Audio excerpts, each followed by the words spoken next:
நம்ம Ashwin sweets and snacks export பண்றதுக்கு 7373041434 மற்றும் www.ashwinsweets.com கான்டாக்ட் பண்ணுங்க.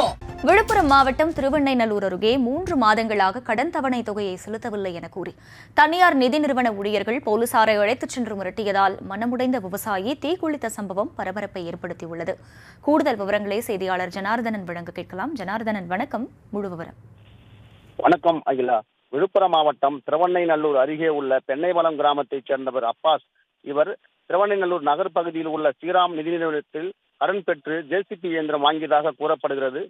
கடந்த 3 மாத காலமாக கடன் தொகை செலுத்தாததால் நிதி நிறுவன ஊழியர்கள் போலீசார் அழைத்துக் கொண்டு அப்பாசிடம் சென்று ஜேசிபி இயந்திரத்தை பறிமுதல் செய்யப் போவதாக மிரட்டியதாகவும், ஏற்கனவே உன்மேல் வழக்கு இருக்கிறது என்று போலீசார் கூறியதாகவும், இதனால் மனமுடைந்து அசிங்கமாக திட்டியதாகவும், மனம் தாங்காமல் திடீரென டீசலை எடுத்து மேலே ஊற்றி தீ வைத்துக் கொண்ட சம்பவம் பரபரப்பை ஏற்படுத்திய நிலையில் அவருக்கு உடல் முழுவதும் பல்வேறு இடங்களில் பலத்த காயமடைந்த நிலையில் இது குறித்து ஆத்திரமடைந்த கிராம மக்கள் மற்றும் அவரது உறவுகள் கடலூர் திருக்கோயில் சாலையில் மறியலில் ஈடுபட்டனர்.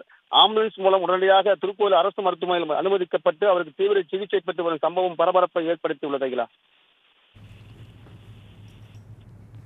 விவரங்களுக்கு நன்றி ஜனார்தனன். நம்ம Ashwin sweets and snacks export பண்றதுக்கு 7373041434 மற்றும் www.ashwinsweets.com கான்டாக்ட் பண்ணுங்க.